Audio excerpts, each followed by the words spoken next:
So that's actually an album, not this one, but the Break One album. Oops. Oh, Cassette Casualty.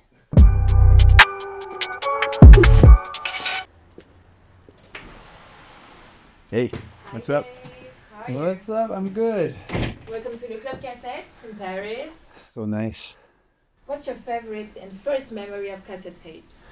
So my first memory of cassette tapes is the two first cassettes I ever bought for myself. Actually, I had memories from before, but that's the most special because I was in third grade. I was 9 years old.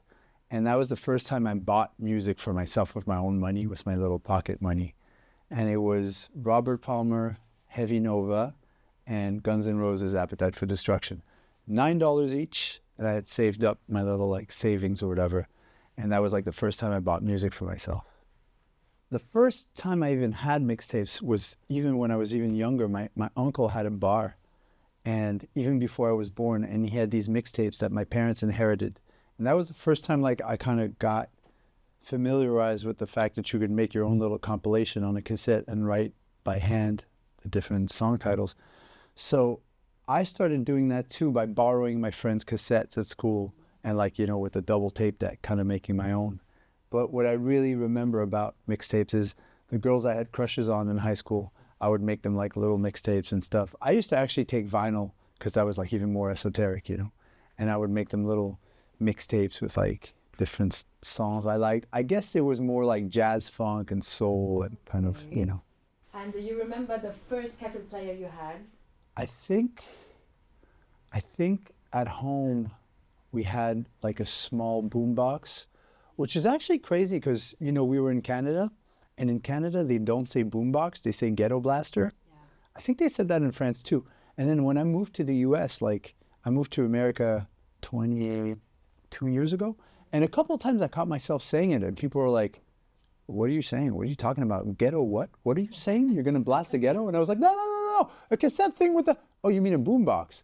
So that was kind of funny. But yeah, we had one with like a small one. I don't remember the brand, with just one speaker. And then my dad was the first one to get a Walkman, and it was like not even like a Sony yellow one. It was just like a cheapo, I don't remember the brand, but it had auto reverse, which I think is the worst invention ever in the world of cassettes. It was like, it would destroy everything, and like you would never know what side it was on. It was like so chaotic. And then I got my own Sony Walkmans and stuff, and I had a bunch. And I actually kept actively listening to cassettes and using my Walkman until, I'm not joking, probably the year 2000. I was still, yes. Yep. I mean, what's your favorite cassette that you would play on repeat, even now? I mean, it's hard to ask a musician that because there's so many. Well, when I was younger, I went through different phases. So my first, you know, cassettes is what I mentioned. And then when I discovered, you know, because the thing was like, when you were a kid, like CDs were too expensive. And we didn't even have a CD player at home for a long time. So cassettes was like $9 each. So I could save up a little bit and, you know, buy one every couple of weeks or every month. And it went through phases. You know, I discovered like 70s music through cassettes, and then I discovered hip hop through cassettes. I want to say the one I probably listened to the most was Tribe Called Quest, Midnight Marauders.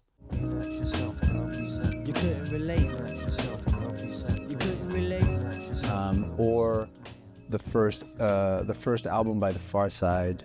But I think Midnight Marauders would be the one that I listened to the most on repeat, and, you know, lent to my friends and they would copy it. That would be the cassette that kind of is one of the records that changed my life, you know. Yeah. And from those that are displayed here, do you have any that you would love to talk to us about? Definitely. Let's see here. We could start with ZZ Top, Eliminator. There's a couple of things about this one. Let's see. Right, okay. So for those who know Chromeo, you know, like our symbol is like the legs on the keyboard stand. And that's taken from ZZ Top. They have a song called Legs. And even if you look at the whole iconography of ZZ Top, like their creative direction, it's very Chromeo looking. And they're actually even like the fonts and stuff and like the cars and, you know, the song called Legs. And they had like these really surrealistic videos. And I remember being really young, like being like 8 years old and watching ZZ Top on like videos, like video channels. We didn't have MTV in Canada, but the equivalent. And to me, they looked like cartoon characters.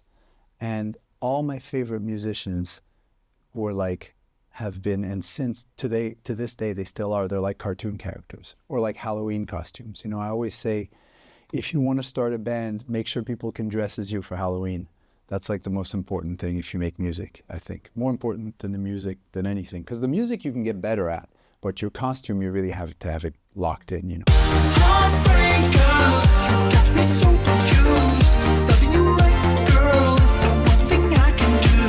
To me, like, they were like, almost like the Daft Punk of rock, you know? And I didn't even like the music that much. I just liked their vibe. And when we started Chromeo, we made sure we are also cartoon characters and that people can dress like us for Halloween, but we took a lot from their aesthetic. So that's like a huge one. I didn't have this on cassette, but I love the band. This, Rumors, I think is like one of the best albums of all time.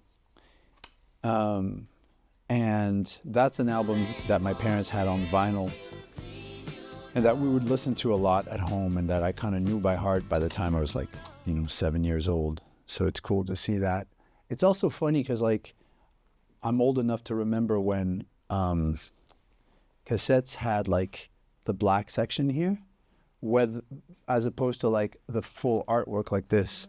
But the reason they had it like that was that like they just took the vinyl artwork, which was a perfect square, and then they were like, all right, we're just gonna put black on this because our artwork is square.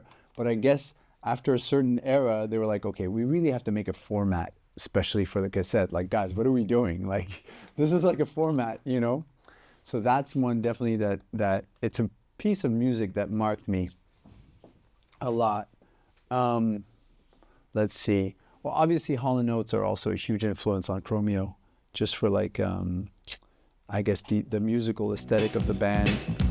Oh, here she comes. Watch out, boy, she'll chew you up. Oh, here she comes.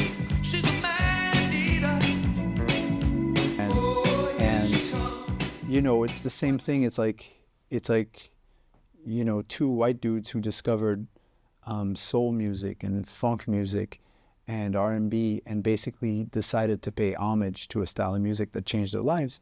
And it's the same with us in funk music and boogie and all that. Like, we don't come from those backgrounds. I'm a second generation immigrant kid. My mom's from Morocco. Pete grew up in Lebanese, moved to Canada. And then we discovered American music and hip hop and rock and whatever. But it's really when we discovered funk and soul that we were like, all right, this is going to be our life now. And we started making music together. So that's definitely one. This is actually, I just saw this one. The first Police album. I had this cassette, this exact one. I had this one and I listened to it like crazy. See, again, this is like the square artwork. Didn't have the full one yet, but I listened to that. There's probably a lot of cassettes here that I had. And let's see here. Maybe we can go somewhere else. All right. My mom had this exact one. Bronski Beat's my mom's favorite group, so she loves them. Shout out to my mom. Maman, pour toi. And she speaks French. And yeah, so that was something she loved. That was at home, definitely. Let's see, where did Robert Palmer go? Oh, Wu-Tang Forever. Well, this one I bought on vinyl. But I had a lot of Wu-Tang albums on cassette. In fact, you could say that the first, because there's not a lot of cassettes that made history as a cassette format. A lot of people talk about the music that's on cassettes. However, Raekwon's first album, Only Built for Cuban Links, when it first came out in New York, it was a purple cassette, and it became a cult thing. And to this day, within the New York hip-hop community, people refer to it as the purple tape. So they don't say, oh, I love only Bill for Cuban Links, they'll just say, nah, Break One's Purple Tape, that's one of the best albums of all time. So that's actually an album, not this one, but the Break One album. Oops. Oh, Cassette Casualty. My God, this happened to me so many times. So yeah, the Purple Tape by Break One is like famous as the cassette format, you know?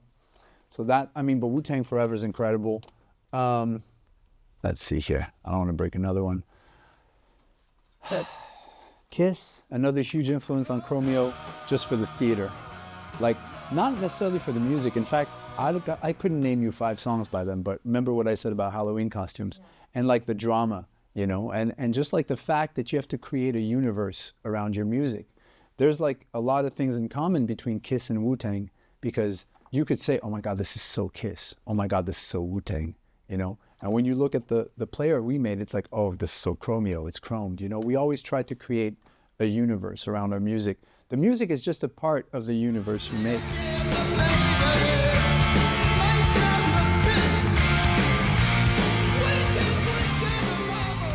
You know, you have to remember, like, back in the days, like when you were buying cassettes, like, you hadn't heard this. It's not like, maybe you heard one song on TV, but for the most part, you weren't familiar with any of the music. So all you had to communicate was the artwork. So you're looking at hundreds, and it's the artwork that has to call you. And then you have to figure out if you're going to like it or not, but you can't even listen to it in the store. It's wrapped. So like there's an element of surprise. So that shows you how important the artwork and the presentation was. You know what I'm saying? It meant everything. And then we have my brother DJ Mehdi over here. I'm actually in France on this trip to celebrate him. So I guess that's like a mixtape that he did. I don't even have this. I don't know this. I wonder who put this out. Featuring Curtis Mayfield, Hendrix, Stevie Wonder, Bootsy, George Clinton, Beatles, Rufus, and Chaka Khan. Let's see what this was for. Oh, it's just a mixtape. Cool. Never even knew this existed. Yeah, that's like a really close collaborator of mine. And yeah, great DJ, amazing producer. I guess it's plain to see that you don't know about me, and I don't need this. Truly a French musical hero. In the day. Rest in peace. We worked together a lot. Really nice that you guys have that here. That was an amazing selection. Well, I can tell that you're really nostalgic and attached to cassette tapes. And, well, what do you love the most about cassette tapes? The sound, the feel, the listening ritual, maybe, that you might have? Yeah, those are all great attributes of the cassette tape. I loved it when I was a kid because it was not expensive. Also, there's so much I love about it. It's the only listening format that I can think of where you have to rewind, and it takes time. And when you think about it, like, you don't have to rewind vinyl. You have the 2 sides like on a cassette, but the act of rewinding, that's what you called it. But the act of rewinding is kind of interesting. And also, like, there's a dimension of, like, it forces you to take time. And maybe while you rewind, you're taking time off and thinking about what you just listened to or what you want to listen to. Also, like, when I remember the hardest thing is like to find the song. Because if the song is like song number 3 on side 1, how do you know where to stop? And so you have to kind of memorize where the tape is. Like, I don't know how to explain this, but like, let's see. Okay, so like now you know the tape is at the beginning, because like, actually it's not. See, look, there's a little bit here and then a little bit there, most of it there. So you would have to look and be like, okay, that's probably song number 1. And you really would have to like calculate like the mechanics of it as a kid or as an adult in those days, and be like, I want to listen to song number 3, so it's probably here. And then you're rewinding, playing. You're kind of becoming like an engineer, really. It's a lot of work, but I love that, the fact that there was so much work involved, you know, to get to the one song you wanted. And actually, most often you'd be like, you know what, screw that. I'm just going to listen to the song before. And then you end up listening to a song you don't like as much, but maybe it's going to grow on you. So all this to say, I guess the best way to say it is that there's a lot of involuntary moments in listening to a cassette tape. There's not that in any format. And you know, vinyl, you're in full control. Yeah. And a CD, you're in full control. Nowadays on Spotify or whatever, you got all the control. But here, you're not fully in control. You have to wait. You have to find the song. The cassette breaks. You have to fix it. You really have to become an engineer to listen to it. And I think that was really special. You know, and then the DIY mixtape thing, that wasn't reproduced on any other format. It's not like you can make your own vinyl and give it to your friend. Here, this is my favorite songs on vinyl. Take it home. So it was way more interactive. I think it's the greatest format of all time because it was also so affordable and so compact. All of a sudden, the CD comes out, you can't put it in your pocket anymore. It was crazy. And then Discmans were crazy because like you couldn't put it on your belt because it has to be horizontal. It didn't work. It skipped. It all went downhill from there. It's interesting you're talking about this because I was wondering what's let's say, now that cassettes are making a comeback, obviously, do you think they'll stick around like vinyl or is it just a trend to you? I have no idea, but I wish they did. I really hope they stick around because it's actually a really fun listening experience. And so I hadn't listened to cassettes in a long time properly until we did the collaboration with We Are Rewind, and I listened to my own. Also, I hadn't listened to my own music on cassette, I don't know, since I had a high school band or something. And I listened to the album on cassette, and it was crazy. It's so different because obviously I listened to like WAV files, and then I like to listen to the MP3 version to hear kind of like the conversion. Like I'm a musician, so I have like that here, right? So I like to hear like the conversion to MP3 and then the compression on Spotify, which kind of ruins everything, but you have to get used to it. Or then I listen to like a high-res version, mastered, not mastered. So I'm really sensitive to how the music's going to sound. Like I can really hear it. So when I heard it on cassette, it was crazy. It was almost psychedelic because, you know, it's tape, but it sounds really different. Obviously, there's hiss, which I love. Everybody loves hiss because it adds like vibe.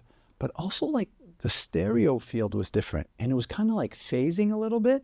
And this is not, because then I tested other cassettes and they're all like that. So I actually forgot how a cassette sounds. It's totally different. It's almost like psychedelic. I don't know. I was shocked and I was like, man, I want to listen to more stuff on cassette because it sounds different. You know how people like have come to fetishize vinyl for the scratching sounds and for like the old, you know, what you could call like une patine, you know, like a patina that the vinyl gives to the music. Like there's the same thing on the tape. And it's actually really fun. I had forgotten it existed, but it's amazing. Oh, and did your love for cassette inspire you to release Adult Contemporary on tape for its first anniversary? It was more like the love of the object and the opportunity we had to make the most beautiful, most on-brand cassette player in the best quality possible. And because we had not released this album on cassette, we're like, what a great opportunity to do it. And it's exclusive and it comes in, and also like it comes in the best possible way to listen to it. Because like I said before, like, let's say if Wu-Tang had come out with like the Wu-Tang Walkman back in the day, I would have been like, perfect, like it's the whole universe, you know. So there was the same thing for this. I was really happy we can do it like the full experience, you know. And then the people who get the player can like have access to this whole universe. And yeah, hopefully have all the accidents that I talked about. I like the accident of the cassette breaking, then you have to fix it with a pencil. I like the accident of not finding the song you want to listen to and like fast forward, rewind, and then probably listen to another one because you're sick of trying. I like the experience of having to rewind like a whole side of it and being like, oh, this takes forever. But that's good. You know, any time where you stop time is good, right? Any time where you stop time is good, especially when you're doing something like listening to music. Like it's good to take a pause, right? We're not here to do this fast. Would you say it learns people to appreciate more and more the music and the craft behind it, maybe? I don't know if it's the craft behind it or the music itself, but it's a ritual. And every ritual is different, you know? Like think about people, I don't smoke cigarettes. I don't smoke, period, but I always looked at people who rolled their own cigarettes. And I thought about it and I was like, you're taking just the same amount of time to roll your cigarette carefully and to smoke it. You know that, right? But the rolling is part of the ritual. So in this case, rewinding is part of the ritual. Breaking the plastic is part of the ritual. Looking at the booklet is part of the ritual. fixing the cassette if it breaks is part of the ritual, trying to find the song is part of the ritual. So anything that's ritualized, I think, just makes the experience so much sweeter and so much more special, you know. People have that with vinyl, but I think with tapes we could get it too, if that makes sense. Talk to us about the collaboration you have going on. All right, so let's look at it. So, can I help you? This is the collaboration between Chromeo and We Are Rewind. So, as soon as I saw what We Are Rewind does, I was like, man, my dream would be to collaborate with them and make a Chrome cassette player. And we actually did it. So this is probably like the first ever solid all Chrome cassette player. And of course, fully functional. Not only that, but it plays and also records, and it's also Bluetooth, but it's also got the old school headphone jack, so it's got everything you need. And like, you can't feel it right now, but like the weight of it and the quality of it is incredible. Even embossed with like the actual Chromeo logo. So this is really the ultimate thing. And then for the 1-year anniversary of our album Adult Contemporary, which came out February 14th or 15th of 2024, we reissued the deluxe version of the album. This is why I think she knew just what she was doing, leaving her personal effects behind. This is not only the album, but the album plus 3 extra songs on cassette, and special edition red cassette. And we reformatted all the artwork just for this kind of cassette template. So, you know, just something to look at and have fun with. I actually think it looks better than all the other formats, personally. It's just like the cover feels the best. So yeah, it's like a really special homage to the first way that we kind of bought music when we couldn't even afford CDs. And, you know, vinyl was like a little more exotic and old school, but the music that came out when we were like kids definitely was the cassette format. So it's amazing to have our own, especially with like the world's most beautiful player, the world's most Chromeo style player, courtesy of We Are Rewind. So really, really excited about this. All right, check this out. The world's most beautiful, high quality, all chrome, on brand, Chromeo cassette player, courtesy of our collaboration with We Are Rewind. You could use it as a mirror, but you could also play music with it and record on it. Incredible quality, along with the deluxe version of our album, 1-year anniversary, here on cassette, available now.